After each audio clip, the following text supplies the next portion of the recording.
ತೀರ್ಥಕ್ಷೇತ್ರಗಳ ಯಾತ್ರೆ ಮಾಡಿದಾಗ ಏನು ಫಲವನ್ನ ನಾವು ಪಡಿಬಹುದು, ಅದಕ್ಕಿಂತ ಹೆಚ್ಚಿನ ಫಲ ಒಂದು ಏಕಾದಶಿಯ ಉಪವಾಸಕ್ಕೆ ಬರುತ್ತೆ.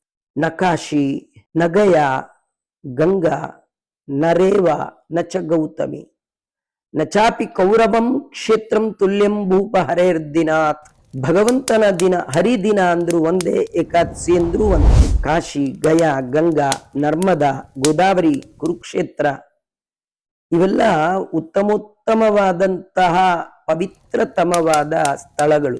ಶಾಸ್ತ್ರ ನಿಯಮದ ಪ್ರಕಾರವಾಗಿ ಈ ಕ್ಷೇತ್ರಗಳಲ್ಲಿ ಯಾತ್ರೆ ಮಾಡಿದಾಗ ಏನ್ ಫಲ ಬರಬಹುದು, ಆ ಎಲ್ಲ ಫಲವನ್ನು ಇದ್ದಲ್ಲಿಯೇ ಏಕಾದಶಿ ಭಗವಂತನ ಪ್ರೀತಿಗೋಸ್ಕರ ಮಾಡುವ ಒಂದು ಉಪವಾಸದಿಂದ ಬರುತ್ತೆ. ಈ ನಿಟ್ಟಿನಲ್ಲಿ ದಾಸರಾಯರು ಹೇಳ್ತಾರೆ, ಹಲವು ಪುರಾಣಗಳ ಓದಿ ಶಾಸ್ತ್ರಗಳ ತಿಳಿದು ಕೇಳಿದರೆ